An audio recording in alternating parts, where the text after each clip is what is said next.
너희는 이 세대를 본받지 말고 오직 마음을 새롭게 함으로 변화를 받아 하나님의 선하시고 기뻐하시고 온전하신 뜻이 무엇인지 분별하도록 하라. 우리의 예배를 받으시는 하나님, 이 시간 하나님이 기뻐 받으시는 거룩한 예배를 드리기 위해 마음을 들이며 사순절 첫째 주일 예배로 나아갑니다. 예배하는 이곳에 함께 하셔서 하나님의 선하시고 기뻐하시고 온전하신 뜻을 깨닫는 예배가 되게 하여 주옵소서. 잃어버린 한 영혼을 향한 하나님의 마음을 알게 하시고 열방을 품어 세상으로 나아가는 삶이 되게 하여 주옵소서. 예수 그리스도의 이름으로 기원하옵나이다. 아멘.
주를 아는 이들 찬송하고 찬송하세.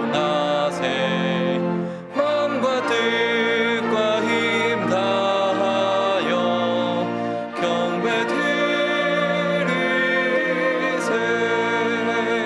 주를 알지 못한 이들 주같이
모두 자리에 앉겠습니다.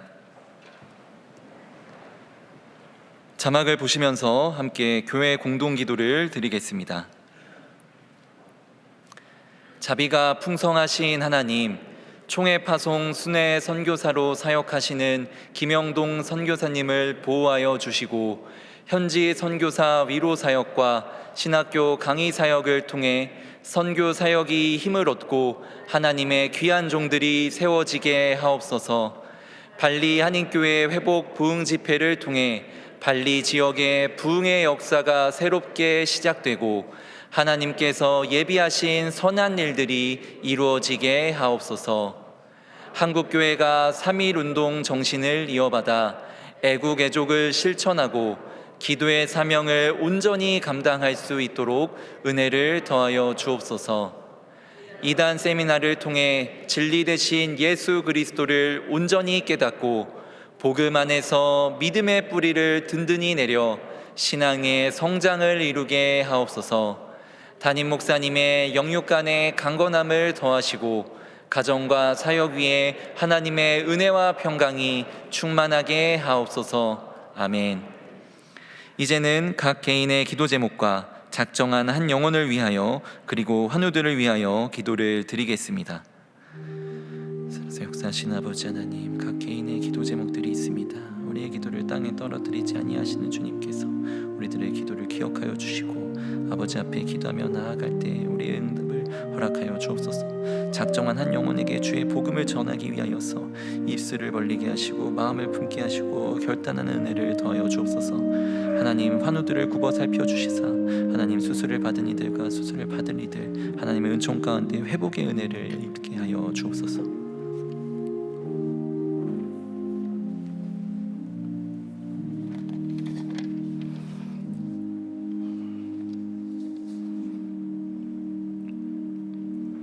사랑과 은혜의 하나님 아버지, 감사합니다. 오늘 거룩한 주의 날, 주의 자녀들이 모여 주님의 사랑에 감사하고 찬양하며 영과 진리로 예배를 올려드리오니 흠양하여 주옵소서. 우리에게는 큰 기쁨의 시간이 되게 하여 주옵소서. 사랑의 주님, 지난 한 주간의 삶을 되돌아보며 회개하기를 원합니다. 사랑하지 못했으며 교만과 이기심과 욕심으로 가득 찬 저희들의 불순종의 생활이 있었습니다. 예수 그리스도의 보혈의 피로 용서하여 주옵소서. 사순절 첫째 주일을 맞이하여 주님의 고난을 묵상합니다. 우리들을 위해서 이 땅에 오시어 고난받으시고 우리들의 구원을 위해서 십자가에 못 박혀 돌아가셨던 주 예수 그리스도 그 십자가를 생각합니다. 주님께서 돌아가신 지 3일 만에 부활 승천하셨으며 이제 제 이름의 주로 다시 오셔서 이 땅에 새롭게 새 하늘 새 땅으로 구원으로 완성시키실 하나님 아버지께 감사하며 찬양합니다. 오늘 또 주 예수 그리스도의 십자가를 붙들고 천국의 산 소망을 가지고 믿음의 길을 정진하는 우리 동안의 성도들 될 수 있도록 함께하여 주옵소서. 사랑과 은혜의 하나님 아버지, 발리 한인교회 회복의 부흥 집회로 우리 동안의 성도들이 열심히 사역하고 있습니다. 이방 힌두의 땅에 그리스도의 빛이 비춰져 주의 나라로 세워지기를 소망합니다. 발리 한인교회를 통해서 주의 사역이 넘쳐나 부흥하여 믿음의 백성들이 늘어날 수 있도록 주님 인도하여 주옵소서. 너희 대적 마귀가 우는 사자같이 두루다니며 삼킬 자를 찾나니 근신하여 깨어있기를 주님은 말씀하십니다. 오늘 또 사탄과 이단들은 믿는 자들을 유혹하여 성도들을 넘어뜨리려고 하고 있습니다. 우리 성도들에게 악한 영을 분별할 수 있는 분별의 영을 허락하여 주옵소서. 하나님의 전신갑주를 입고 악한 날에 승리하는 동안의 모든 성도 될 수 있도록 주님 인도하여 주옵소서. 오늘 이단 세미나를 통해서 말씀을 전하실 윤재덕 소장님을 축복합니다. 섬기는 사역 위에 주님 기름 부어주시고 날마다 성령께서 동행하여 주셔서 이단 사역을 잘 감당할 수 있도록 함께하여 주옵소서. 이 땅에 이단으로 고통받는 주의 자녀들에게 복된 소식으로 함께하여 주셔서 주님께 영광을 올려드리는 사역이 될 수 있도록 축복합니다. 사랑하는 김영준 담임 목사님을 축복합니다. 항상 영육간에 강건케 하여 주옵소서. 성령 충만, 말씀 충만하여 주셔서 주의 사역을 온전히 감당할 수 있는 우리 목사님 될 수 있도록 인도하여 주옵소서. 가정 가운데에 소망으로, 평안으로, 은혜로 함께하여 주옵시기를 간절히 기도드립니다. 예배를 돕는 지체들이 있습니다. 주차, 안내로, 식당 바나바로, 헌금 이원으로, 찬양 앙상블, 시온 찬양대 헌신봉사를 주님 기억하여 주시고 축복하여 주옵소서. 우리들의 마음과 뜻을 모아 찬양의 노래로 시온 찬양대가 올려드립니다. 주님 기뻐 받아 주옵소서. 감사하며 오늘 또 우리에게 복 주시기를 기뻐하시며 구원으로 인도하시는 주 예수 그리스도 이름으로 기도드렸사옵나이다. 아멘.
은혜가 풍성하신 하나님, 온 인류를 구원하시려고 독생자 예수 그리스도를 이 땅에 그리고 우리에게 보내신 사랑에 감사를 드립니다. 하나님의 뜻을 이루기 위하여 그리고 죄인 된 우리에게 새 생명의 길을 열어주시기 위하여 십자가 고난의 길을 걸어가신 예수님께 찬양과 경배를 올려드립니다. 우리의 욕심을 내려놓고 성령님께서 원하시는 거룩한 삶을 살기 위해 하나님의 음성을 경청하고 하나님께서 기뻐하시는 삶을 살기 위해 온전히 십자가만을 바라보고 묵상하는 사순절 기간 되기를 간절히 소원합니다. 추운 겨울이 지나고 봄의 따스한 기운이 느껴지는 계절입니다. 성령의 단비를 사모하는 심령마다 세상이 줄 수 없는 말씀의 생수로 채우시어 치유와 회복의 기쁨을 맛보게 하시고 육체도 영혼도 마음도 소생케 되는 생명의 기쁨으로 가득 채워 주옵소서. 특별히 이단 세미나를 통해서 진리 되신 예수 그리스도를 온전히 깨닫게 하시고 복음 안에서 믿음의 뿌리를 든든히 내려서 사이비 이단의 미혹에 넘어지지 아니할 수 있도록 인도하여 주옵소서. 주님 앞에 소중한 예물과 함께 우리의 마음과 정성을 올려드립니다. 이 예물이 사용되는 곳마다 하나님 나라가 주는 은혜와 행복으로 채워지게 하시고 성령의 아름다운 열매가 맺혀지기를 간절히 소망하며 우리의 생명 되시고 모든 것 되시는 거룩하신 예수님의 이름으로 기도드립니다. 아멘. 우리 앞뒤 좌우에 계신 분들과 평화의 인사를 나누겠습니다. 주님의 평강을 기원합니다.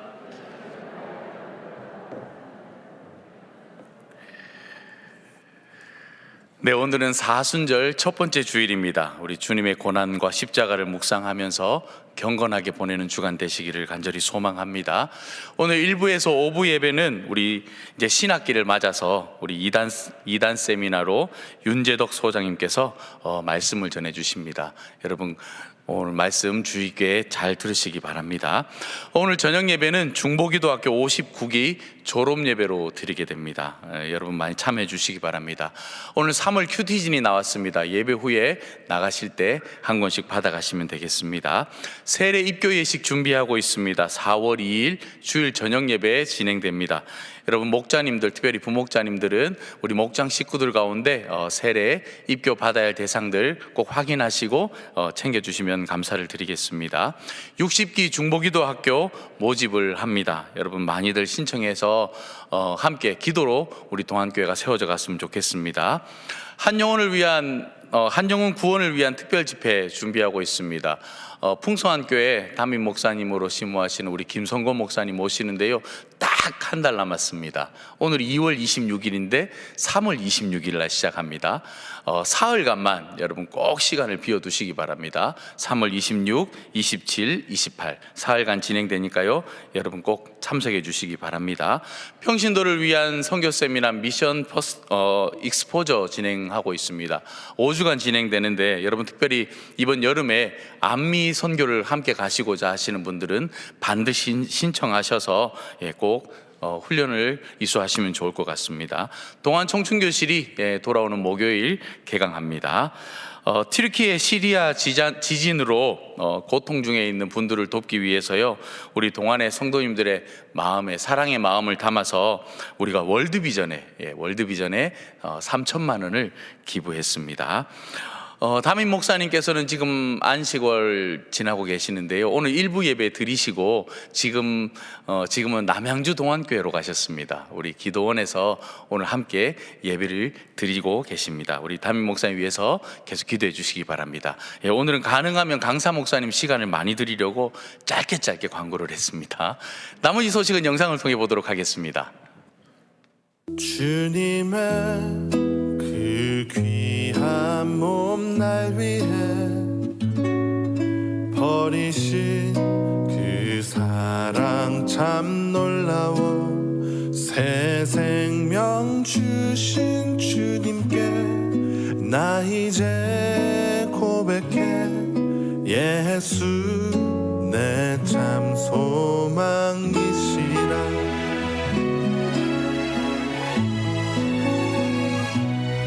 지금도 구주 예수 날 위해 언제나 기도로 품으사 사랑과 위로를 주사 새 힘을 주시네 예수 내 참 소망이시라 내 안에 아무 소망 없고 보이는 것 온통 어둠뿐일 때 주의 십자가 사랑 그 한 줄 길이 새 생명 내게 주셨네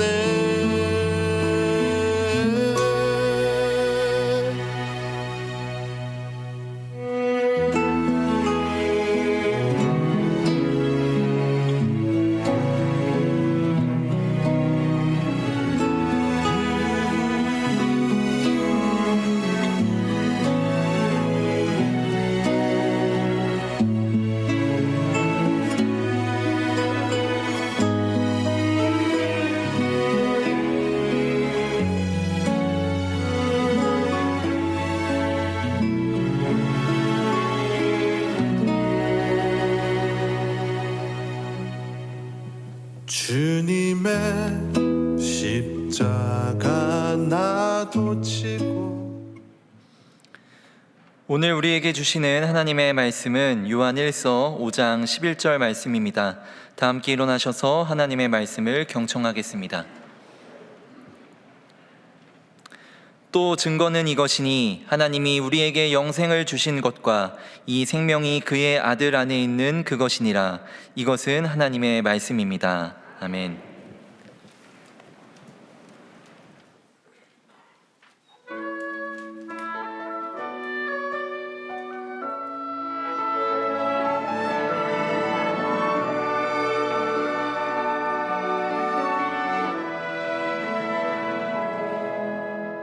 크고 놀라운 사랑 하늘 보좌 버리신 주 그는 실로 왕이셨지만 영광 버리고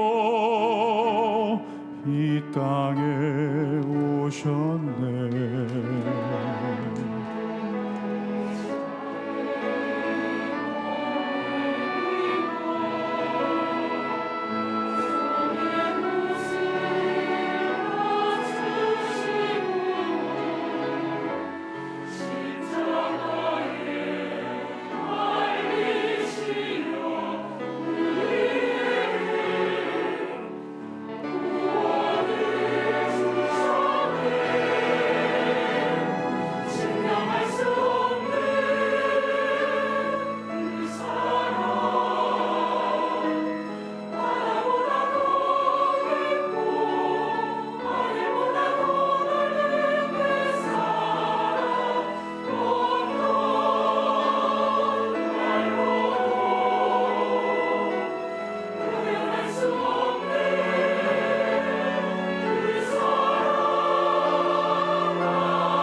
이제 윤재덕 소장님 나오실 때 동안의 박수로 환영하겠습니다.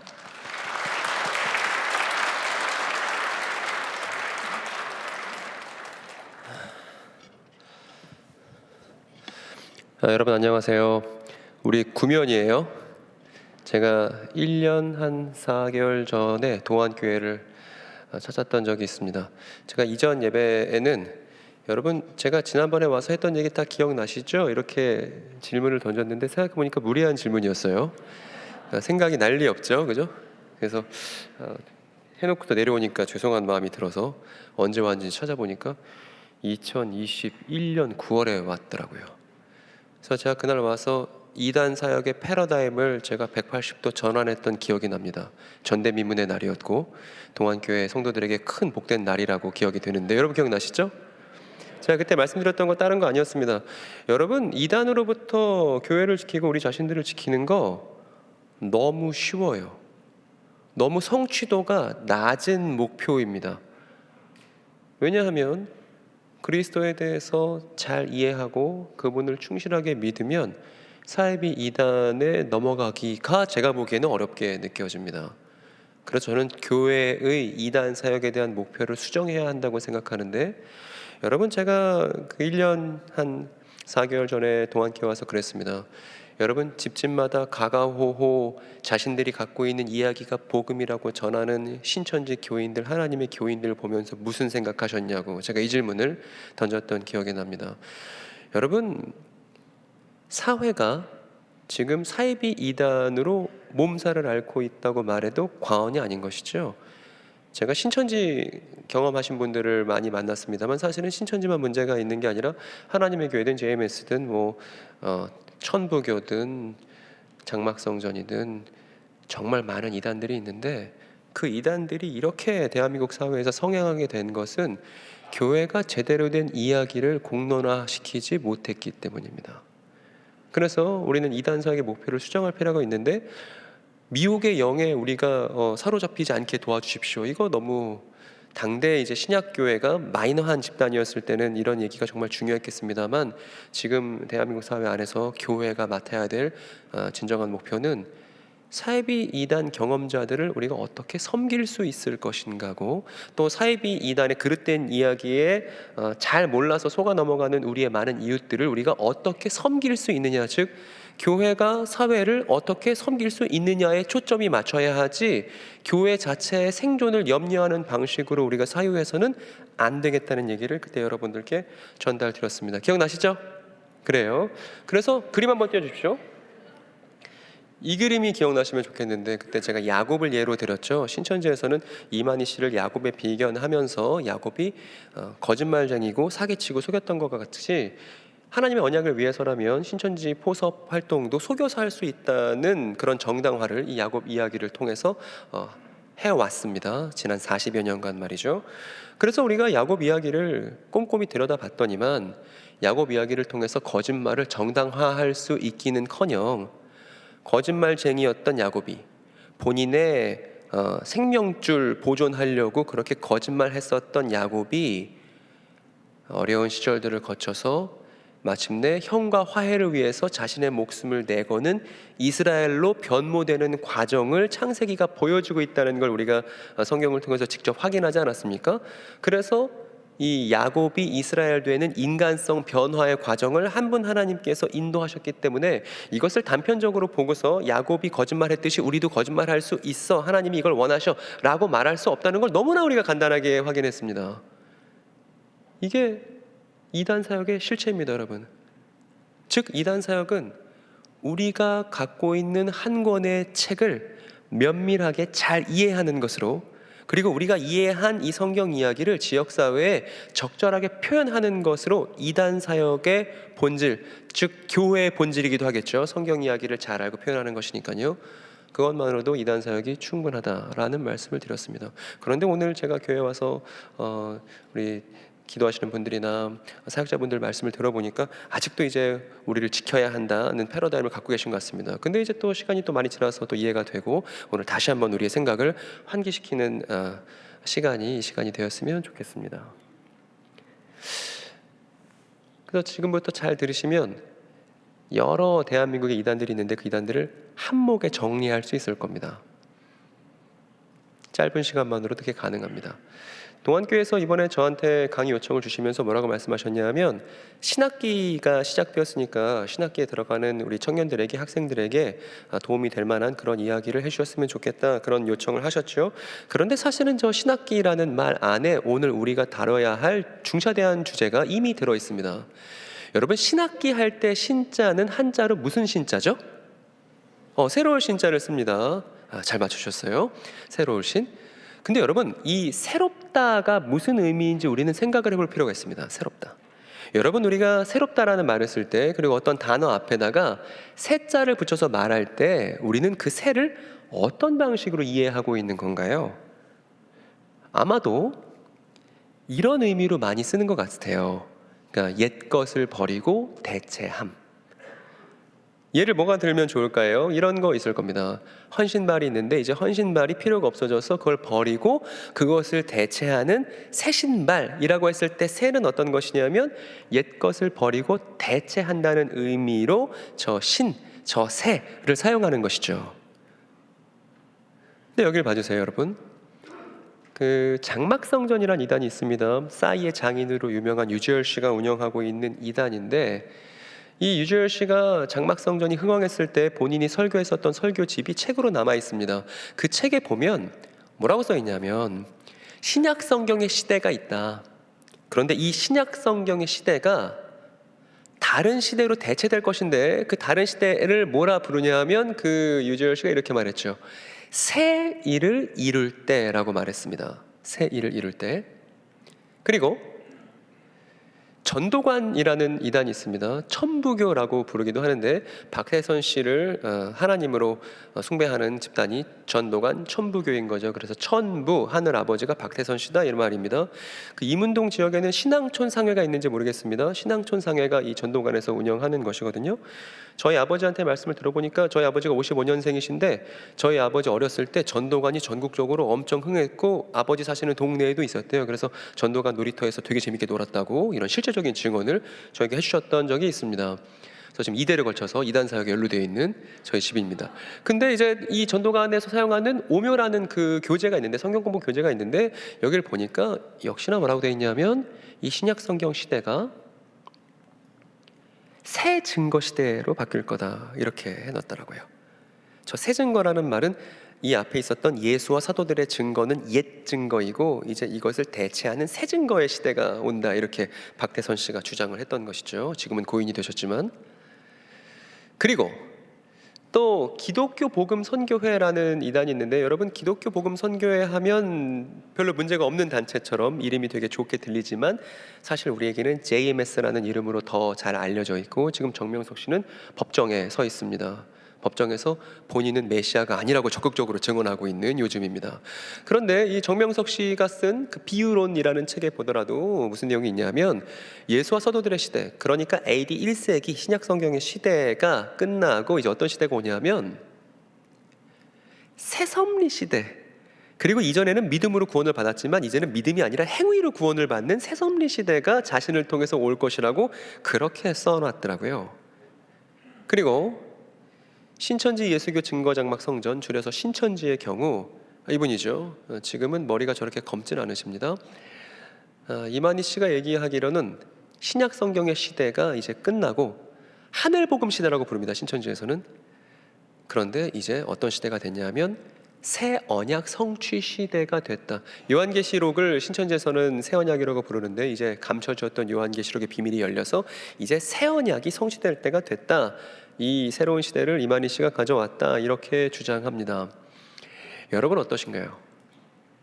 우리가 이 이단들이 사용하고 있는 잡다한 단어들을 모조리 다 알 필요는 없습니다. 그 언제 뒷공문이 따라다니겠습니까? 다만 우리는 이단들이 공유하고 있는 그 요점을 붙잡으면 되는 거예요. 그것으로도 충분합니다. 새 일을 이룰 때 유지열 씨가 이렇게 말했죠. 새 증거 시대, 박태선 씨가 이렇게 말했습니다. 새 섭리 시대, 정명석 씨가 또 이렇게 말했고, 새 언약 성취 시대, 이만희 씨가 이렇게 말했습니다. 이게 다 뭐냐면 이단들의 한결같은 공통점인데, 그 공통점은 신약 성경의 시대를 대체하는 새로운 시대를 말한다는 것이 이단들의 한결같은 공통점입니다. 그리고 이때 사용하는 새라는 말에 여러분 주목해 주시기 바랍니다. 저 새는 어떤 의미로 쓰이는 것이냐면 이전 것을 폐기하고 버려서 그것을 대체한다는 의미로 새라는 말을 쓰는 것이죠. 그래서 아까 제가 헌신짝과 새신짝을 예로 들지 않았습니까? 저렇게 얘기하게 되면 어떤 효과를 낳냐면 AD 1세기 예수와 사도들의 시대를 헌신짝처럼 취급하게 되는 결과를 낳게 됩니다. 그거 덜 중요하고 이제 새일이 중요해, 새 증거가 중요해, 새 섭리가 중요해, 새 언약이 중요해, 이렇게 말하는 게 가능해진다는 것입니다. 그리고 이 모든 경우 이 새자를 어떻게 이해하고 있냐면 옛 것을 버리고 대체한다는 식으로 이 새라는 말을 쓴다는 거예요. 여러분, 이것이 대단히 중요한 문제입니다. 우리가 이걸 잘 생각해 봐야 해요. 정말 새로움이 저런 것인가? 이런 의문을 던져보자는 것입니다. 그런데 이렇게 이단들이 옛 것을 버리고 대체하는 것을 새로움이라고 말하고 있을 때 이것을 연구하다 보니까 한층 더 깊은 문제를 발견하게 됐습니다. 이 문제는 깊을 뿐만 아니라 아프기도 한데, 여러분, 한 가지 제가 이 동학교회 성도분들께 질문 하나 던지고 싶습니다. 여러분, 그냥 솔직하게 말씀해 주십시오. 눈치 볼 것도 없습니다. 그냥 자기가 아는 대로 그냥 표현하면 그만인 것이죠. 여러분, 신약 성경은 구약 성경을 대체할 수 있을까요? 이런 침묵 제가 별로 좋아하지 않습니다. 저 OX로 한번 표현을 해봤으면 좋겠습니다. 신약 성경은 구약 성경을 대체할 수 있다. 구약 성경은 이제 유대인에게 속한 것이고 우리는 기독교인으로서 신약 성경이 구약 성경이 대체된 것이다. 우리 OX, 이게 O죠? 이게 X가 되겠습니다. 그래서 자연스럽게 여러분의 의사를 표명해 주시면 좋겠습니다. 보여주세요. 어떻습니까? 안 되시는 분은 잘 모르시겠다는 입장이신 것 같고 2부 예배보다는 조금 낫다는 생각이 또 드는데, 여러분, 결론부터 말씀드리면 신약 성경은 구약 성경을 대체할 수 없습니다. 오히려 이렇게 말해야 됩니다. 구약 성경의 토대 없이는 신약 성경은 한 글자도 읽어낼 수가 없어요. 구약 성경의 토대 없이는 신약 성경을 읽어낼 수가 없습니다. 여러분, 제가 이렇게 질문 드렸으니까 정답률이 높지만 제가 좀 더 복잡하게 설명을 드려볼게요. 구약 성경이 이제 불필요하고 신약 성경이 이제 우리에게 주어졌고, 이스라엘은 더 이상 구원받지 못하고 이제 교회가 구원의 초소가 됐으며, 이제 유대인들은 이제 버림받았고 유대인 대신 그들을 대체하는 기독교인이 이제 하나님의 부름을 받았고, 마찬가지로 모세가 시내산에서 받았던 옛 언약은 폐기되었고 이제 우리에게는 새 언약이 주어졌다. 여러분, 이렇게 얘기하니까 어떠세요? 그럴듯하고 잘 모르는 사람은 고개를 끄덕여도 무방할 것처럼 들리지 않으십니까? 이런 식의 내용들, 즉 구약과 신약을 따로 떨어뜨려 놓고 이스라엘과 교회를 분리시켜 놓고 유대인은 버림받고 기독교인이 선택받았다는, 이제 더 이상 모세 언약은 중요하지 않고 우리에게는 새로운 것이 주어졌다는 이런 식의 신학을 가리켜서 뭐라고 부르냐 하면 대체 신학이라고 부릅니다. 그리고 이것은 기독교회 안에 먼저 있었던 거예요. 그리고 우리가 앞서 살펴봤었던 모든 이단의 사상들은 저 대체 신학의 망령들이라 봐도 무방합니다. 즉 구약 성경과 신약 성경을 분리시켜 놨었던 것이 교회 안에 있었는데, 이것이 이단들에게로 전이돼서 이단들은 이제 한국 교회를 대체하는 자신들의 집단을 주장하는데, 저 대체하는 새로움을 대체로 이해하는 것을 적극 활용하고 있다는 것이죠. 그래서 구약 성경을 헌신짝처럼 취급하는 교회 내의 분위기가 있었고, 이 분위기를 그대로 답습하는 것이 지금 사이비 이단들의 공통적인 사상이다라고 볼 수 있는 것입니다. 이때도 마찬가지로 새로움이라는 의미를 옛 것을 버리고 대체함, 신약 성경의 신자를 옛 것을 버리고 대체한다는 식으로 오해했었던 일이 교회 안에 짙게 드리워져 있었다는 것입니다. 그리고 이거를 제대로 분별하지 않고 대충 사용하든지 말입니다. 여러분, 단어를 어떻게 쓰는지, 우리가 언어를 어떻게 쓰는지가 우리의 사상의 방향을 결정합니다. 그러니까 언어 사용이 대단히 중요한 것이죠. 그래서 저는 저 새로움의 의미를 다시 우리가 성경을 통해서 확인해야만 한다고 지금 말씀드리고 있는 것입니다. 이단들이 가진 문제를 교회가 먼저 갖고 있었습니다. 저 새로움의 의미를 제대로 알지 못한 채 그저 대체하는 방식으로 이단들이 저렇게 문제가 있습니다라고 말씀드렸지만, 사실은 이 문제들은 교회가 먼저 갖고 있었던 문제다. 따라서 이단 문제를 해결하는 건 이단들에게 손가락질하고 정죄하는 것으로는 이 문제를 본질적으로 해결할 수가 없어요. 이단 문제를 해결하는 제대로 된 방향은 교회가 교회다움을 찾기 위해 반성하는 것입니다. 우리가 우리의 이야기를 제대로 알고 있고 우리가 진짜 우리다운지를 스스로에게 반성하는 것이죠. 만일 개인이 그렇게 한다면 그것을 회개라고 부를 것입니다. 교회 자신이 누구인지 교회 스스로 확인해야만 거기서부터 이단 문제를 제대로 해결해 나갈 수 있을 거예요. 근데 단언컨대 교회의 새로움은 저런 새로움이 아닙니다. 바울의 말만 들어봐도 알 수 있죠. 바울이 복음을 전했더니 동료 유대인들이 바울을 공격했습니다. 뭐라 공격했냐면 그래 네 말대로라면 유대인인 우리는 버림당한 것이고 이제 이방인들을 구원하시니까 하나님은 이제 유대인들을 포기하시고 이방인들만 사랑하신다는 말이야 라고 바울에게 공격했더니 바울이 이렇게 답변했죠. 로마서에서 하나님께서 자기 백성을 버리신 것은 아닙니까? 그럴 수 없습니다라고 얘기했습니다. 그러니까 대체 신학이 불가능하다는 거예요. 바울이 말합니다. 나도 이스라엘 사람이고 아브라함의 후손이고 베냐민 지파에 속한 사람이야. 그런데 그런 나도 하나님께 부름을 받았으니까 유대인은 버림받고 이제 기독교인이 선택됐다. 이렇게 말하면 안 되는 거야 라고 오히려 바울이 이렇게 얘기하고 있죠. 그러니까 저 바울의 말만 들어도 구약 따로 신약 따로 놓는 게 얼마나 위험한 사상인지, 이 따로따로 놓는 것이 얼마나 성경 전체의 진리를 왜곡시키는지를 우리가 알 수 있는 것이죠. 그래서 저는 이제 여러분들을 옛날 이야기로 초대하고자 합니다. 이 옛날 이야기를 가만 들여다보는 것으로 교회를 더욱더 튼튼하게 하고 교회가 사회를 섬길 수 있는 좋은 단서들을 우리가 많이 발견할 수 있을 거라 확신하며 말입니다. 이제 이야기를 도입하기 위해서 여러분들께 질문하고 싶습니다. 여러분, 영생이라는 단어를 보세요. 영생. 이 영생은 어떤 의미인가요?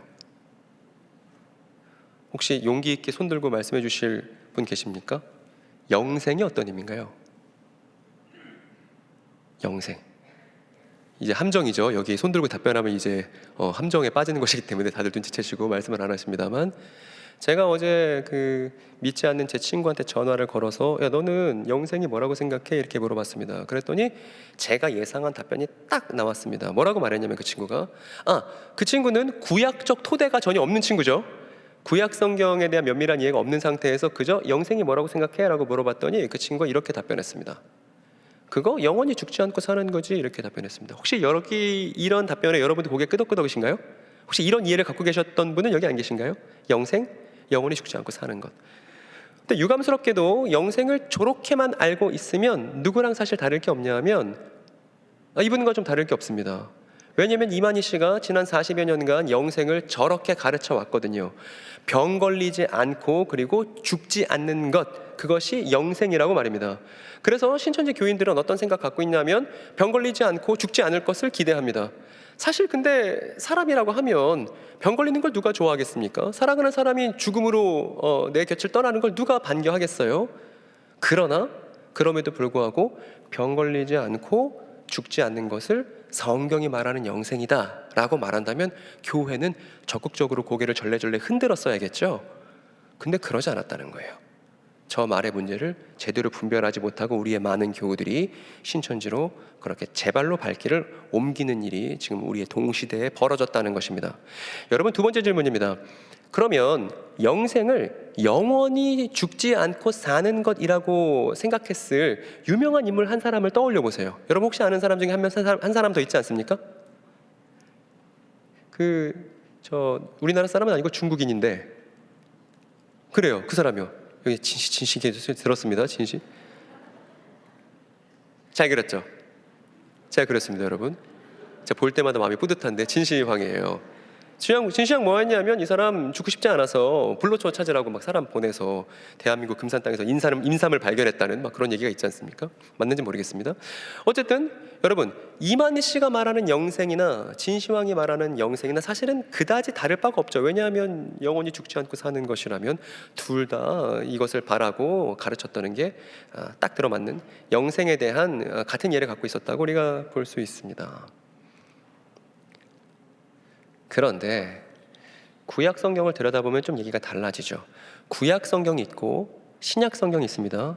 누차 말씀드리지만 구약 성경과 신약 성경은 뗄래야 뗄 수 없는 거예요. 그러니까 성경 일독하려고 연초에 마음 먹으셨을 때 제발 마태복음부터 푸는 건 안 되는 겁니다. 창세기부터 열어야 되는 겁니다. 레위기가 힘겹더라도 반드시 그 다음으로 넘어가야 되죠. 마태복음이 등장할 때까지는 꼭 참아야 되는 것입니다. 마태복음 1장 1절에 뭐라고 써있냐면 아브라함의 자손과 다윗의 자손 예수 그리스도에 대한 얘기를 한단 말입니다.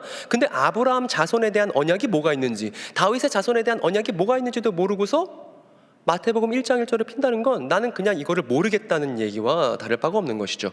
반드시 구약적 토대 위에서 신약을 읽어야 하는데, 제가 좀 더 좋은 방법을 말씀드리면 이 구약 성경이 쓰이고 이제 신약 성경이 쓰이기까지 그 사이 기간이 있습니다. 한 400여 년 정도 기간이 있는데 이 기간을 중간기라고 부릅니다. 뭐라 부른다고요? 중간기. 근데 여러분, 이 중간기는 공백의 시간이 아니에요. 이 중간기를 꽉 채우고 있는 게 있는데 뭐냐면 다름 아닌 구약 성경도 유대인이 쓰고 읽었던 책입니다. 그리고 신약 성경을 쓴 사람 다 유대인입니다. 신약 성경 쓴 사람 중에 유대인 아닌 사람이 없고 우리 예수님도 유대인이시죠, 혈통적으로. 그래서 구약 성경도 유대인의 책이고 신약 성경도 유대인의 입장에서 쓰인 책입니다. 그렇기 때문에 저 구약과 신약 사이를 꽉 채우고 있는 건 뭐냐면 당대 유대인의 삶이에요. 그래서 유대인의 삶을 들여다보지 않고는 구약도 신약도 제대로 이해할 수가 없습니다. 이게 자명한 거예요. 그런데 그동안 한국교회뿐만 아니라 전 세계 교회 역사가 반유대주의에 몸살을 앓고 있었습니다. 그래서 유대인들 되게 나쁘게 말했던 것이 루터 이후 되게 짙었어요. 그 바람에 이 일선 교회들도 영향을 받기를 어떤 영향을 받았냐면 유대인에 대한 얘기를 별로 안 하게 된 겁니다. 이건 제가 최근에 쓴 기독교가 미안합니다라는 제 저서에 자세히 나오는데 관심 있으면 여러분 한 권씩 사서 보셨으면 좋겠습니다. 어쨌든 여러분, 유대인의 삶을 들여다봐야만 구약 성경과 신약 성경을 제대로 이해할 수 있다. 이게 아주 중요한 결론이 되겠습니다. 그리고 제가 고대문헌 하나를 소개해 드릴 텐데요. 이 구약 성경과 신약 성경 사이에 있었던 중요한 고대문헌이 있습니다. 그런데 개신교인들은 좀처럼 들어본 적 없는 그런 책이기도 해요. 혹시 들어보셨습니까? 마카베오서라는 책입니다. 마카베오서. 마카비서라고 하기도 하고요. 마카비서라고 하기도 하고 마카베오서라기도 합니다. 이거 가톨릭에서는 외경으로 묶여 있습니다. 그런데 우리는 외경 따윈 관심 없으니까 전혀 이거에 대해서 신경 쓰지 않았죠. 이게 외경이든 아니든 그거 중요하지 않고요. 예수님과 비슷한 시기에 살았었던 유대인의 삶을 엿볼 수 있다는 것만으로도 저 책은 한 번씩 꼭 읽어볼 필요가 있습니다. 그리고 심지어 심지어 인터넷에 무료로 다 볼 수 있습니다. 그래서 여러분 한번 읽어보셨으면 좋겠습니다. 마카베오서는 어떤 책이냐면 예수님 나시기 전 200여 년 전에 쓰인 유대인의 책이에요. 그래서 예수님과 동시대에 살고 있었던 유대인들이 어떤 생각을 하고 있었는지를 엿볼 수 있는 대단히 흥미로운 책입니다. 제가 좀 더 그 유대 역사의 토대 위에서 그 맥락을 설명해 드린다면, 우리가 잘 알고 있다시피 유대인들이 오랫동안 포로 생활을 겪지 않았습니까? 다양한 제국들이 유대를 괴롭게 만들었는데 먼저는 바벨론이 있었고, 바벨론이 망하고 나서는 페르시아가 유대를 지배했고, 페르시아가 망하고 나서는 그 다음에는 마케도니아라고, 알렉산더 대왕이라고 이제 우리 교과서에서 배우잖아요. 세계사 시간 때. 마케도니아가 이제 흥왕해서 유대를 지배하고 있었는데 나중에 알렉산더 대왕이 죽고 이제 나라가 세 개로 나눠져서 그 중에 시리아라는 나라가 있는데 그 시리아라는 나라가 이제 유대를 괴롭게 만드는 그런 일들이 있었고, 그 다음 우리에게 친숙한 나라가 로마라는 제국이 세례요한 시기에, 예수님 시기에 유대를 지배하는 일이 있었죠. 저렇게 바벨론, 페르시아, 마케도니아, 로마 이렇게 강력한 제국들이 유대를 핍박하던 시절을 가리켜서 포로기라고 부릅니다. 그리고 마카베오서는 언제적 문헌이냐면 저 마케도니아 밑에 제가 위치시켜놨죠. 저 마케도니아 시리아 통치 시절 때 쓰인 책이 마카베오서라는 유대 문헌입니다. 그런데 그 문헌을 들여다보면요, 저기 성전이 있으니까 예루살렘이에요. 지금 예루살렘에 있는 제사장들과 이제 주민들이 대단히 걱정스러운 표정을 하고 있습니다. 왜냐하면 이 시리아의 어떤 왕 때문인데요. 이 왕의 이름은 안티오쿠스 에피파네스라는 왕이 있었습니다. 여러분, 원래 한국 사람은 이제 이름이 3글자 이상 넘어가면 주의 집중력이 흐트러지기 시작하죠. 그래서 여러분들 지금 약간 이제 피곤하실 건 아는데, 근데 그럼에도 불구하고 제가 하고 싶은 얘기는 누군가 어떤 분이 그럴지 모르겠어요. 소장님, 지금 역사 공부를 하자는 겁니까? 네, 맞아요. 역사 공부를 하자는 거예요. 성경은 고대 문헌이기 때문에 성경을 들여다보는 건 필연적으로 역사 공부를 해야만 가능한 일이고, 교인들의 역사 공부가 없어서 이 모양 이 꼴의 사이비 이단 문제가 되었다는 얘기를 지금 제가 하고 있는 겁니다. 그러니까 성도로서 메시아 예수의 사건과 이야기를 사랑하는 사람으로서 역사 공부를 우리가 충실히 해보자는 것입니다. 그러니까 잘 버티셔야 됩니다. 안티오쿠스 에피파네스라는 왕인데, 여러분, 저 에피파네스라는 말은요, 신이 드러났을 때를 의미하는 말이 에피파네스예요. 하나님이 현현하셨을 때 쓰는 표현이 에피파네스입니다. 그러면 안티오쿠스 에피파네스 하면 벌써 이름이 싸가지가 없죠. 그죠? 아주 반역적이고 아주 우상숭배적인 그 왕의 특성을 지 이름 자체가 보여주고 있지 않습니까?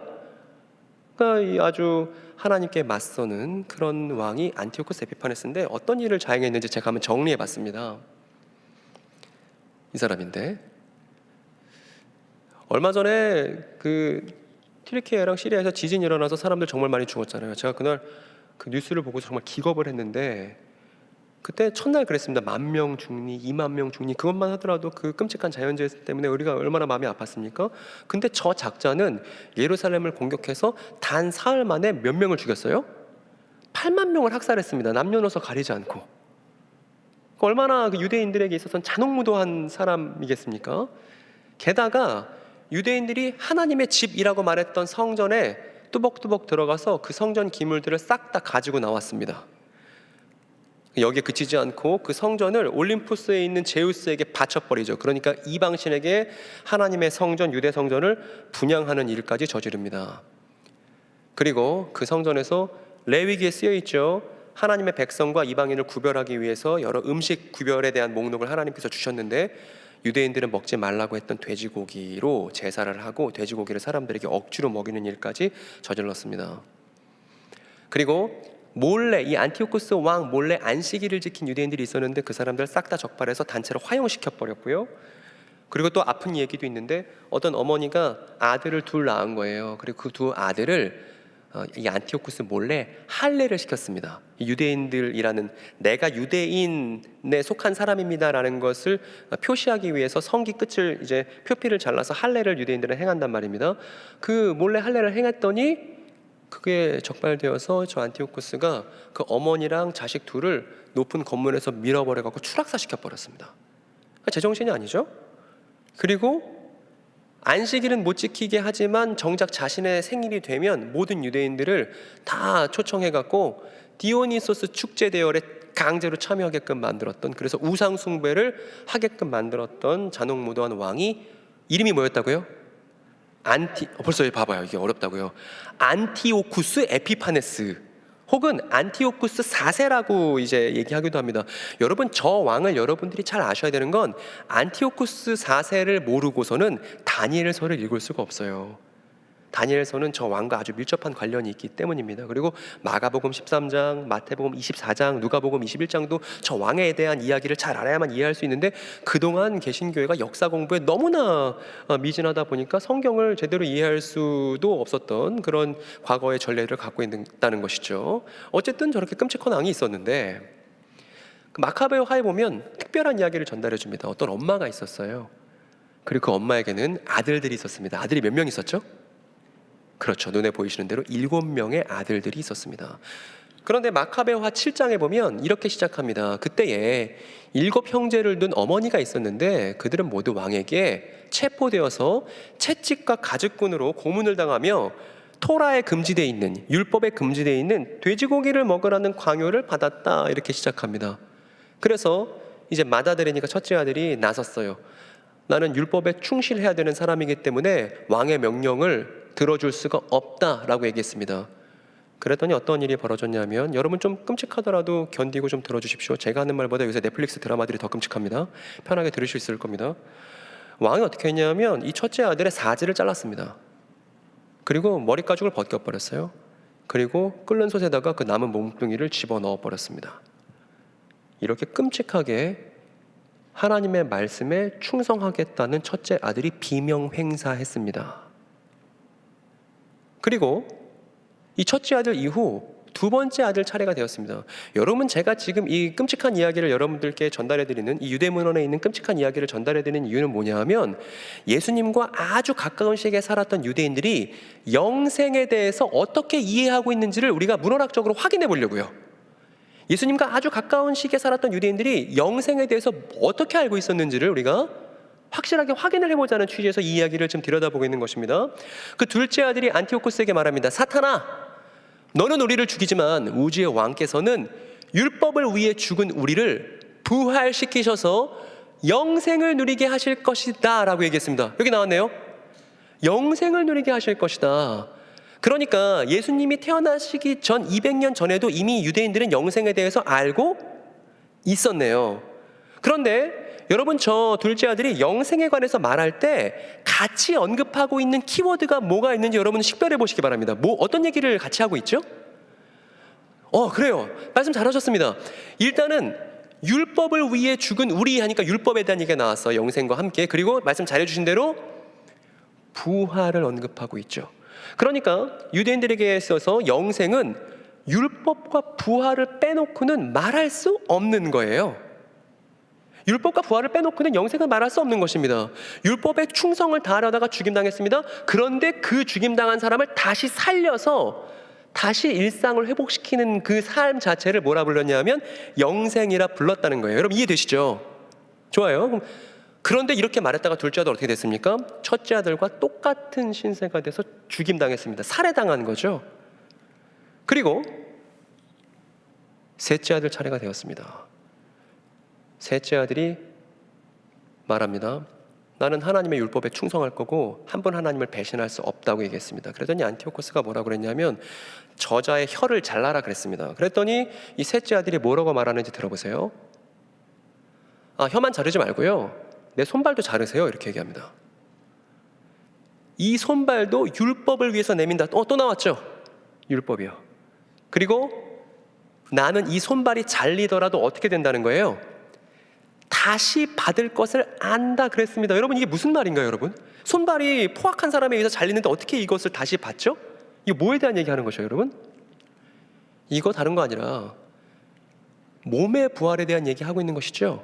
즉 신체가 훼손되더라도 진실을 위해서, 정의를 위해서, 올바른 일을 위해서, 율법을 위해서 신체가 훼손되더라도 그 훼손된 신체를 다시 돌려받게 된다는 것입니다. 그게 부활이라는 거예요. 이게 예수님 태어나시기 전 200년 전 유대인이 갖고 있는 생각이었습니다. 그런데 저렇게 말했다가 셋째 아들도 똑같은 신세가 돼서 죽임당했습니다. 이제는 네 번째 아들 차례죠.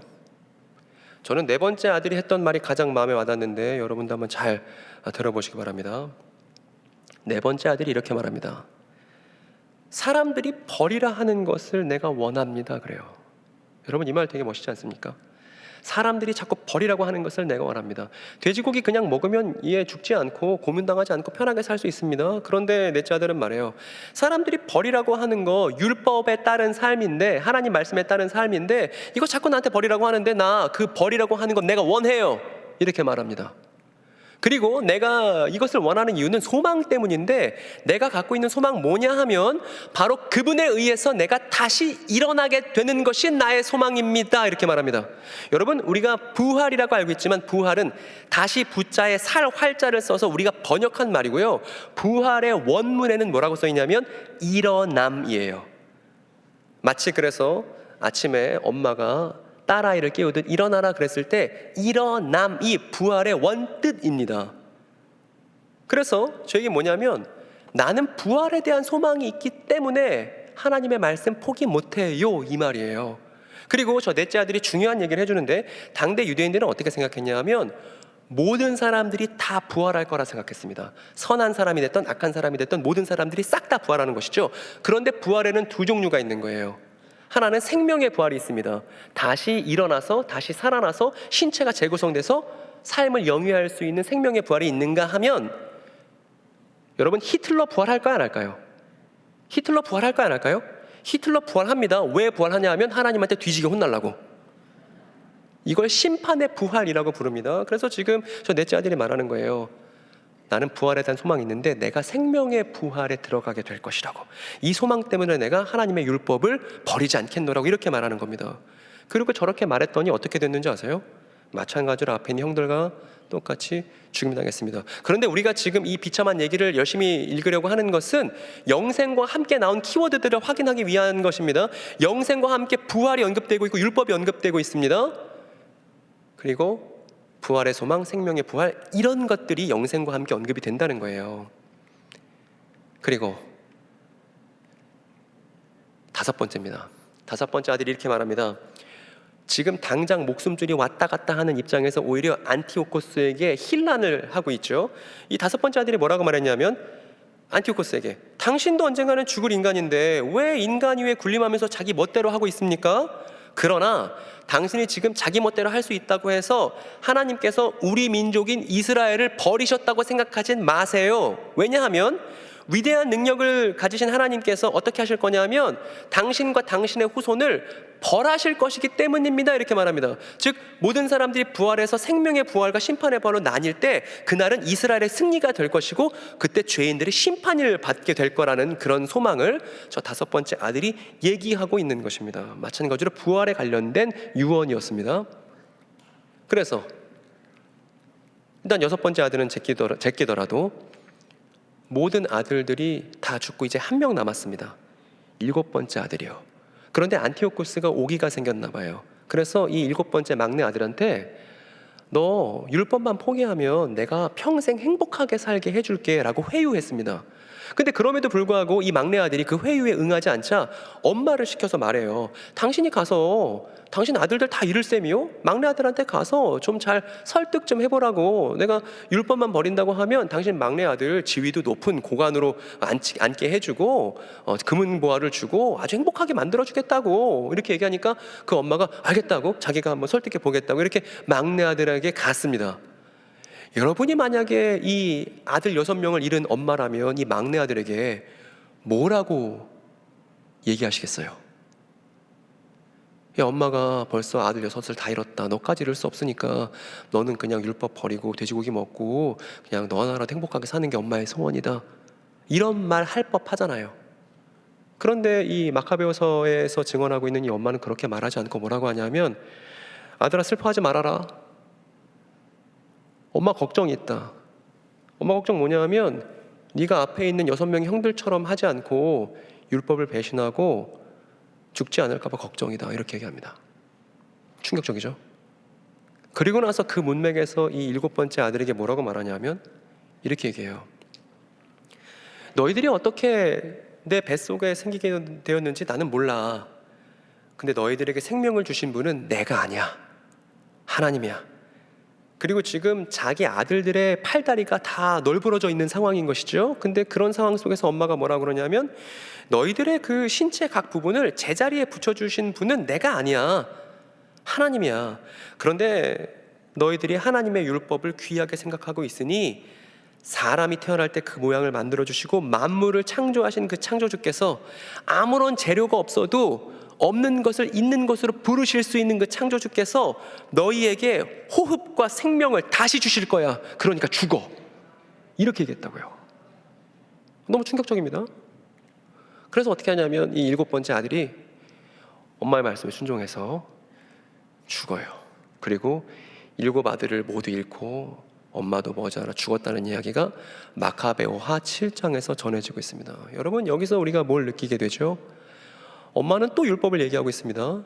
또 그리고 되돌려 받는 몸, 신체가 훼손되더라도 온전하게 되돌려 받을 것이라는 그 부활, 몸의 부활. 우리가 조금 전에 사도신경에서 언급했었던 몸의 부활에 대한 얘기를 이미 200년 전 유대인이, 예수 태어나기 200년 전 유대인이 말하고 있고, 부활이 가능한 이유를 뭐라고 지금 증언하고 있냐면 창조주의 능력을 신뢰하는 것에서 그 부활의 능력을 말하고 있습니다. 창조주이시기 때문에 부활이 가능해. 그러니까 그 부활을 믿고 유대인으로서의 너의 신념을 포기하지 마. 율법 내려놓으면 안 돼. 이 얘기를 하고 있다는 것이죠. 여러분 그러면 정리해 봅시다. 유대인에게 영생이란 무엇일까요? 영생. 적어도 우리가 이렇게 말해야 할 것입니다. 유대인에게 영생이란 다음의 키워드들이 반드시 언급되어야만 할 거예요. 어떤 키워드들이냐면 율법, 몸의 부활, 즉 신체가 훼손되더라도 온전하게 몸을 되돌려받는 그 몸의 부활이 반드시 따라 나와야 하고, 그리고 생명의 부활과 죄인들이 심판받는 심판의 부활, 그리고 이스라엘의 승리, 하나님 백성의 승리와 부활의 소망, 이것이 언급되어야 되고, 이 모든 것들이 가능한 건 창조주의 능력 때문이라는 얘기가 영생과 함께 나와야 한다는 것이죠. 이것이 예수님과 비슷한 시기에 살았던 유대인들이 갖고 있었던 영생에 대한 의미였습니다. 여러분, 역사를 들여다보니까, 유대인의 삶을 들여다보니까 그 사람들이 생각하던 영생은 이런 거였어요. 그럼 우리는 이제 그 다음 작업이 남아 있습니다. 여러분,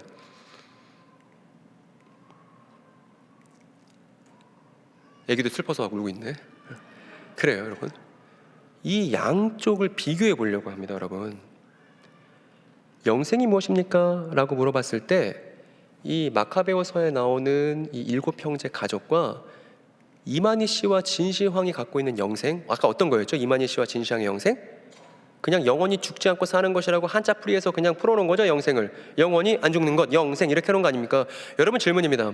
저 두 가지가 똑같이 영생이라는 단어를 공유하고 있는데 저 양쪽에서 말하는 게 같다고 말할 수 있나요?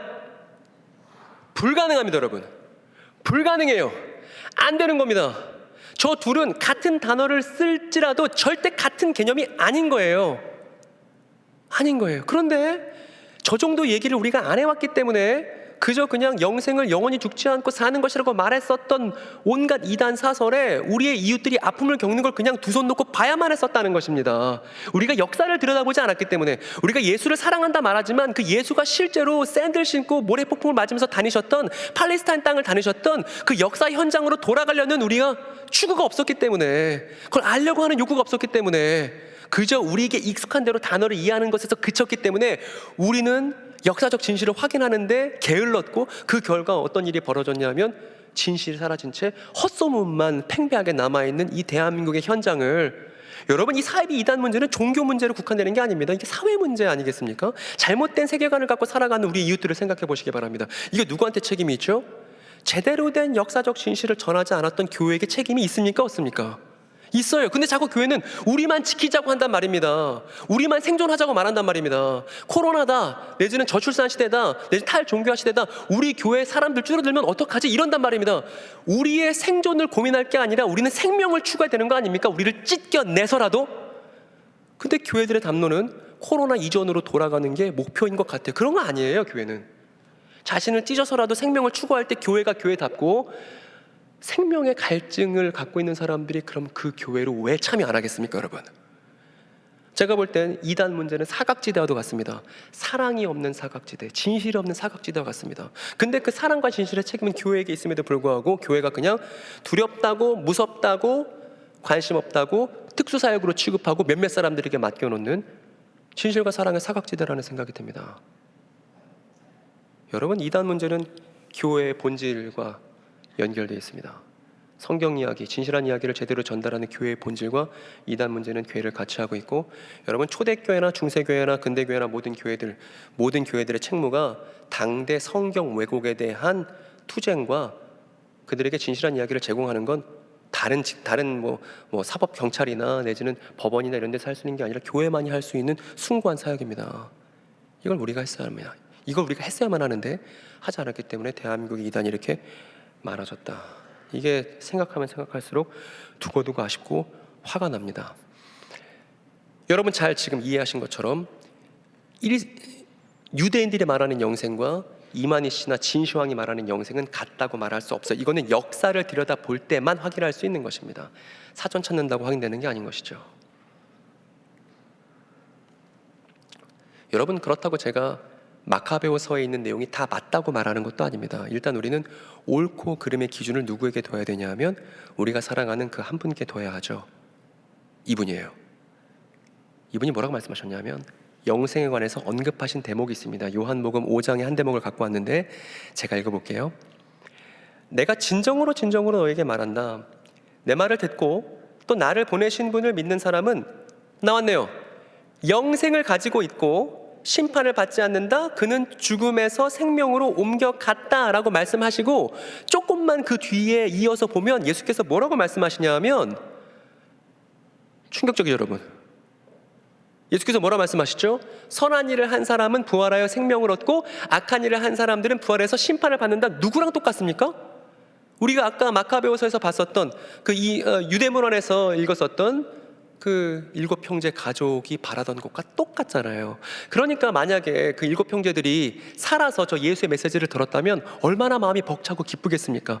본인들이 부활의 소망을 두고서, 그 부활이 주는 그 영생의 소망을 두고서 자신들의 목숨을 버렸는데 메시아라는 분이 오셔서 그 생명, 그들이 갖고 있는 그 소망을 보장해 주신 것이니까 얼마나 마음이 벅차고 행복했겠냐 이 말입니다.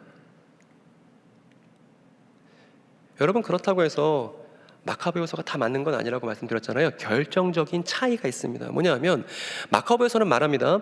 영생은 아직 이스라엘에게 오지 않았어. 이스라엘 사람들이 부활한 것도 아니고 생명의 부활, 심판의 부활이 벌어진 것도 아니고 그것은 앞으로 고대할 만하고 소망할 만한 것이긴 하지만 아직 영생은 오지 않은 거야. 이런 뉘앙스를 갖고 있습니다. 영생에 관해서. 그런데 우리가 잘 알다시피 저 마카베오서가 쓰이고 유대의 역사가 200년 정도 지나면 베들레헴에서 한 아기가 태어나고 그 아기가 율법의 모든 멍에들을 다 끌어안고 십자가에 매달려 죽임당하시잖아요. 아까 마카베오서에 나오는 7 형제가 잔혹하게 살해당한 것만큼이나 그분들 끔찍하게 죽임당하시지 않습니까? 자진해서. 그리고 나서 사흘 뒤 그분이 죽음을 깨고 일어나십니다. 그리고 그 일어나신 그분께서 우리 아까 주기도문 노래 부를 때 있었잖아요. 모든 나라와 권세와 영광을 하늘 아버지께 이양받습니다. 그래서 온 우주의 왕으로 등극하시죠. 그리고 저 충격적인 일이 일어나고 나서 영생이라는 개념에 대해서도 변화가 생겼습니다. 어떤 변화가 생겼냐면 저 우주의 왕이 되신 예수의 제자들 중에 누가 있었냐면 사도 요한이 있었습니다. 근데 사도 요한이 예수의 부활 이후 이렇게 증언했습니다. 여러분 같이 읽어볼까요? 그 증언은 이것이니 곧 하나님이 우리에게 영생을 주셨다는 것과 바로 이 생명은 그 아들 안에 있다는 것입니다. 여러분 잘 보세요. 하나님이 우리에게 영생을 주실 것이라는 거예요? 주셨다는 거예요? 이상하죠, 여러분? 아직 우리는 죽지 않았는데 저 사도 요한이 저 얘기를 할 때 그 얘기를 듣고 있는 사람들은 아직 죽음을 경험한 게 아닌데 요한이 뭐라고 얘기하냐 하면 영생을 주셨다는 거예요, 이미. 그리고 이건 요한만 그런 게 아닙니다. 마찬가지로 사도인 바울의 얘기를 들어보면 여러분 질문 하나 던져보겠습니다. 여러분, 유대인들이 영생을 말할 때 반드시 빠뜨리지 않고 얘기하는 중요한 키워드가 하나 뭐였죠? 뭐였죠, 여러분? 영생 말할 때 유대인들은 반드시 이것도 같이 얘기합니다. 이거 뭐였죠? 부활이었죠. 바울이 부활에 대해서 뭐라고 말하는지 들어보세요. 같이 한번 읽어볼까요? 시작. 여러분은 그리스도 안에서 그리스도와 함께 살아날 것입니다예요? 살아났습니다예요? 그래요, 살아났습니다라고요. 그러니까 이게 충격적인 변화입니다. 마카베오서랑 신약 성경의 다른 결정적인 차이예요. 뭐라고 말하고 있냐면 영생은 이미 주어졌어. 그리고 우리는 그리스도와 함께 살아났어. 이미 죽음을 보지 않은 살아있는 상태 골로새 교인들에게 바울이 그렇게 말하고 있다는 것입니다. 그리고 그게 무슨 의미인지 부연하는데 뭐라고 말하냐면 우리가 지금 그리스도와 함께 살아났다는 거, 우리가 영생을 살고 있다는 게 무슨 의미인 줄 알아? 우리의 모든 죄를 용서해 주셨다는 게 바로 그 의미야 라고 바울이 말해줍니다. 이건 무슨 얘기냐면 우리는 이미 다 여러분 최후의 심판을 겪은 사람들이에요. 우리는 최후의 심판에서 우리의 정체가 탄로났습니다. 어떻게 탄로났냐 하면 죄인으로 탄로났어요. 최후의 심판에서 결코 하나님께 칭찬을 받을 수 없는 죄인으로 탄로났습니다. 그래서 죽어야만 합니다. 심판받아야만 합니다. 그런데 최후의 심판에서 완전히 아무것도 아닌 것으로 드러난 우리 자신을 위해서 그리스도께서 대신 죽어주셨기 때문에 우리는 그리스도와 함께 죽고 부활하신 그분의 능력으로 새롭게 살아나서 마치 이미 부활한 것처럼 살아가는 삶을 살 수 있는 자격과 가능성을 얻었다는 것입니다. 그걸 가리켜 뭐라 그러냐면 영생이라고 부르는 거예요. 그래서 영생은 이렇게 정의할 수가 있습니다, 여러분. 영생 뭐냐면 예수를 통해 사는 부활의 삶을 가리켜 영생하는 것입니다. 영원히 사는 것, 이따운 것으로는 영생에 대한 의미를 제대로 포착할 수 없고 영생은 예수를 통해 사는 부활의 삶입니다. 그런데 죽기 전에도 영생이고 죽어서도 영생인 거예요. 왜냐하면 죽기 전에는 미리 부활의 삶을 살아가니까 영생이죠. 예수 그리스도의 능력을 통해서 말입니다. 근데 죽고 나서는요, 다시 부활해서 그 영생의 삶을 이어나가고 유지시켜 나갈 것입니다. 저 여러분, 그 어린이 전도사를 오래 했는데 어린이들이 저한테 질문했습니다. 전도사님, 나중에 새하늘과 새 땅 돼서 우리가 다 부활하면 우리 뭐 해요? 성가대만 해요? 그러더라고요. 정말 재미없는 미래 결말. 죄송합니다, 성가대 분들에겐 죄송합니다만, 좋습니다. 성가 너무 좋은데 오늘 감동 받았습니다. 근데 이제 우리가 일상을 포기하고 성가만 할 수는 없는 일이잖아요. 제가 아이들한테 그랬습니다. 제가 피아노 치는 게 취미예요. 피아노 열심히 치는데 가끔 이런 생각 듭니다. 아, 나이 40에 피아노 쳐봤자 얼마나 치겠어, 그만 쳐야지. 이런 생각이 막 듭니다. 나이도 진짜 어린데 가짜는 생각을 하게 되다가 무슨 생각을 하게 되냐면, 어차피 피아노 치다가 내가 죽어도 부활하고 나서 또 피아노 쳐야 되니까 지금 열심히 연습하자, 이렇게 마음이 바뀌어요. 왜냐하면 물리적인 몸으로 우리가 부활한다는 건 물리적인 몸이 우리 몸만 있다는 게 아니라 이 물질 세계도 함께 새로워진다는 얘기거든요. 이 물질 세계 전체도 함께 새로워진다는 걸 6글자로 성경적 용어로 뭐라 그러는지 아세요? 이 창조 세계 전체가, 이 우주 전체가 부활처럼 새로워진다는 걸 6글자의 성경적 용어로 뭐라 그러는지 아세요? 이사야가 처음 말했던? 그래요, 감사해요, 당신이 동안교회 자부심이에요. 새 하늘과 새 땅이라고 한단 말입니다. 그러니까 새 하늘과 새 땅에 피아노 있겠습니까? 없겠습니까? 저는 가끔 피아노 연습할 때마다 막 전율합니다. 왜냐하면 이 음과 이 음을 눌렀는데 이게 왜 이렇게 자연스럽지? 왜 이렇게 누르면 이게 조화스럽지? 이게 너무 경탄스럽습니다. 하나님께서 창조세계를 이렇게 배음을 넣어서 창조하셨다는 것 자체가. 여러분, 부활 이후의 우리의 삶은 단조로운 예배가 아닐 겁니다. 오히려 훨씬 더 영광스럽고 오밀조밀하고 즐겁고 행복한 우리의 일상일 거예요. 아멘이세요? 이게 기독교인만 갖고 있는 소망입니다. 제가 요 근래 장례식장 많이 다녔는데 장례식장 가서 할 말이 딴 게 없어요. 당신 가족이 지금 죽었지만 죽어서 천국 갈 거다, 이런 얘기 못 합니다. 그런 얘기 하는 게 아니에요. 부활할 거라고, 몸을 갖고 다시 와서 다시 끌어안을 수 있을 거라고, 함께 일상을 다시 영위할 수 있을 거라고. 그 부활에서의 삶을 미리 땡겨다 살아가는 오늘 우리의 현재가 뭐냐 하면 영생이라는 거예요. 여러분 잘 이해되셨죠? 여러분 이미 다 아는 걸 제가 복잡하게 말하고 있습니다. 원래 근데 진리의 성격이 그렇습니다. 복잡하게 설명할 수도 있고 간단하게 이해할 수도 있고. 여러분, 이게 예수를 통해 사는 지금 부활의 삶, 그리고 죽고 나서도 부활의 삶, 이것이 영생이다, 이렇게 말할 수 있습니다. 그리고 저 두 사람을 어디다 비벼요? 어디다 비빕니까? 저 두 사람이 말하는 영생은 성경적 영생이라고 말할 수가 없어요. 여러분, 이거 알고 나면 영생은 그냥 영원히 사는 거죠, 이 말에 현혹될 수 있어요, 없어요? 어떻게 합니까?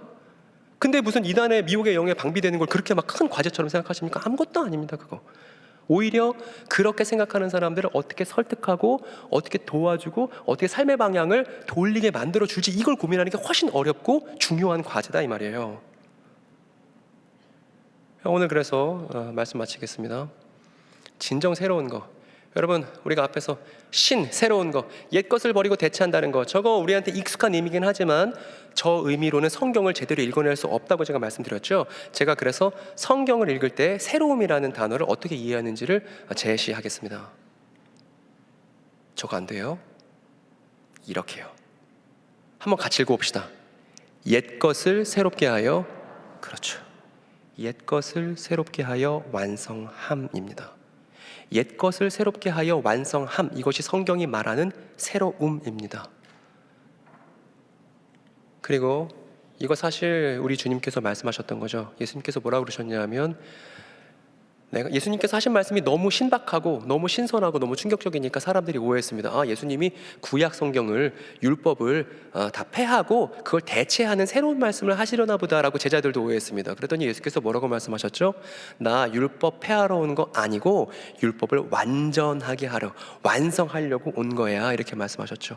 저게 새로움의 진정한 의미다, 이렇게 말할 수 있습니다. 그리고 예수뿐만 아니라 그분의 충직한 제자 바울도 뭐라고 말했냐면, 누구든지 그리스도 안에 있으면 그는 새로운 피조물입니다. 옛 것은 지나갔습니다. 보십시오, 새 것이 되었습니다, 이렇게 얘기했습니다. 여러분, 우리 자신을 그리스도 안에서의 새 사람이라고 말한다면, 이 새 사람이라고 말할 때 의미는 죄인을 폐기 처분하고 그 사람을 대체할 수 있는 다른 사람을 가져왔다고 해서 새 사람이라고 말할 수는 없을 것입니다. 여러분, 그러면 복음은 복음이 아니게 돼요. 여러분, 이전 정권에 있었던 사람들을 다 폐위시키고 다 그 사람들을 밀어낸 다음에 새로운 정권의 사람들이 왕권을 독차지한다고, 권력을 독차지한다고 생각해 봅시다. 이걸 뭐라 그러죠? 쿠데타라고 그러죠. 근데 성경의 새로움은 쿠데타적 새로움이 아니에요.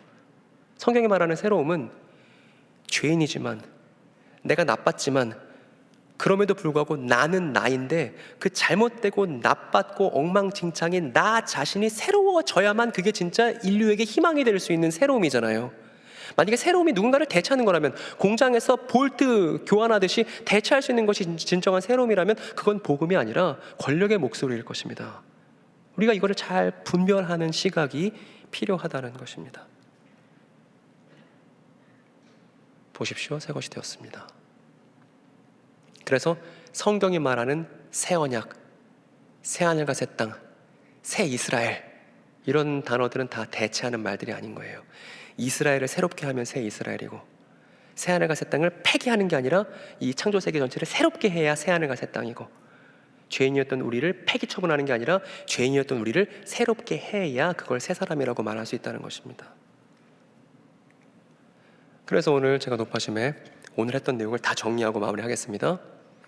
오늘 내용 정리 거꾸로 한번 확인해 볼게요. 3번입니다. 같이 읽어볼까요? 교회의 얕은 성경 이해는 사회 안에서 이단이 넘쳐나도록 조장하는 결과를 낳는다, 이겁니다.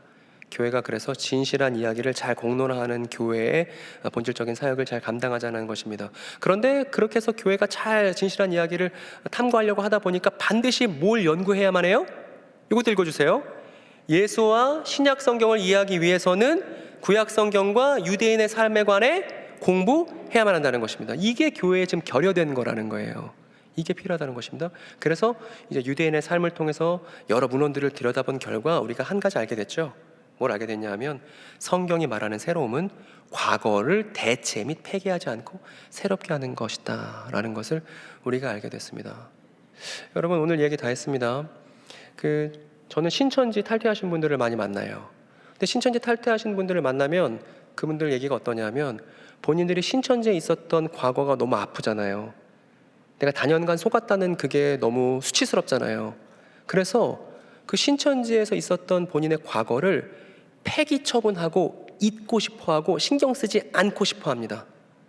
근데 여러분, 내가 과거를 잘라서 폐기 처분하려고 하면 할수록 어떤 일이 벌어지냐면 그 과거가 오히려 더 짙어지죠.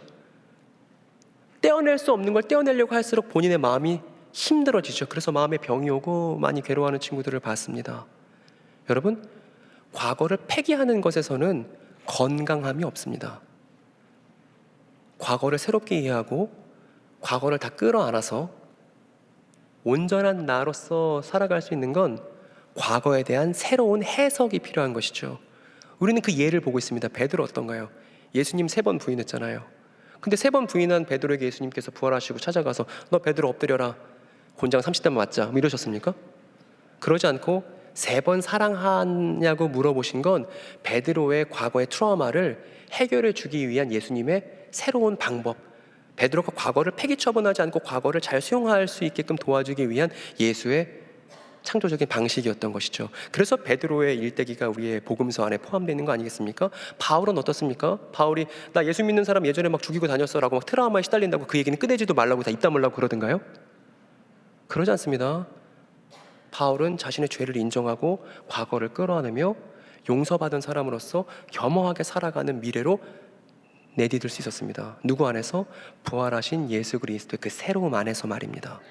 그렇기 때문에 이제 자신의 과거로 인해 아픔을 겪을 많은 사람들에게, 그 사람이 이단 경험자가 됐든 경험자가 아니든 간에 자신의 과거를 새롭게 이해해야만 하는 이 땅의 많은 이웃들에게 교회가, 성도가 예수 그리스도의 새로움을 잘 소개하고 잘 보여줄 수 있는 그런 날이 오기를, 그런 날이 오늘부터 시작되기를, 그래서 우리가 오늘의 우리의 삶을 영생이라 부르는데 부끄러움이 없기를 간절히 바랍니다. 기도하겠습니다. 거룩하신 하나님 감사합니다. 하나님, 우리에게 영생을 주셔서 감사합니다.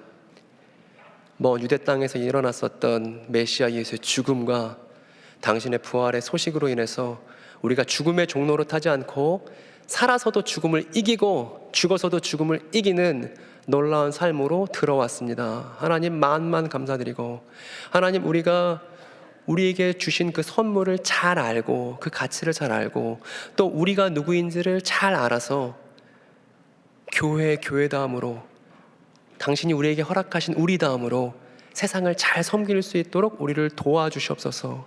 하나님, 어쩌면 우리 눈이 가려져서 우리 주변에 있는 이웃들이 얼마나 아픈지에 등한시했는지도 모르겠습니다. 하나님, 우리의 심장을 주님께서 부드럽게 해주시고 완고함을 끊어내고 우리 이웃들의 아픔들을 돌아보며 우리의 이웃들의 아픔의 복음을 견뎌 놓을 수 있고 그들을 다시 일으키고 살릴 수 있는 임운동 땅에서는 동안교회가 꼭 그런 일을 할 수 있도록 주님께서 복을 베풀어 주시기를 간절히 기도합니다. 주님께서 그 일을 하시고자 이곳에 거룩한 성도들을 불러주신 줄 믿사오며 감사드리옵고, 우리의 구주 되신 지금도 승천하셔서 우리에게 성령을 한량없이 베푸시는 나사렛 예수 그리스도 이름으로 기도드렸사옵나이다.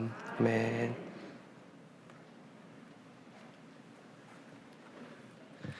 다 함께 일어나셔서 찬송가 463장 1절을 찬양하시겠습니다.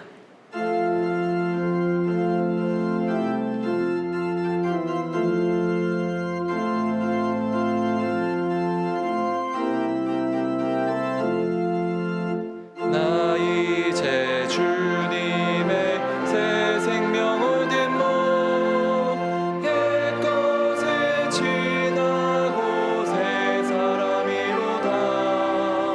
그 생명 내 맘에 강같이 흐르고 그 사랑 내게서 해같이 빛난다. 영생을 누리며 주 안에 살리라. 오늘도 내일도 주 함께 살리라. 2월 이달의 말씀을 함께 선포하시겠습니다. 소망의 하나님이 모든 기쁨과 평강을 믿음 안에서 너희에게 충만하게 하사 성령의 능력으로 소망이 넘치게 하시기를 원하노라. 아멘. 이제는 우리 주 예수 그리스도의 은혜와 아버지 하나님의 사랑과 성령의 교통하심이 우리에게 영생을 주는 복음의 진리를 바르게 알고 바르게 믿고 바르게 실천하기로 다짐하는 이 자리에 머리 숙인 모든 이들 위해, 이들의 가정과 자녀 손들 위해, 동안교회 위해 이제부터 영원까지 함께 하시기를 간절히 축원하옵나이다. 아멘.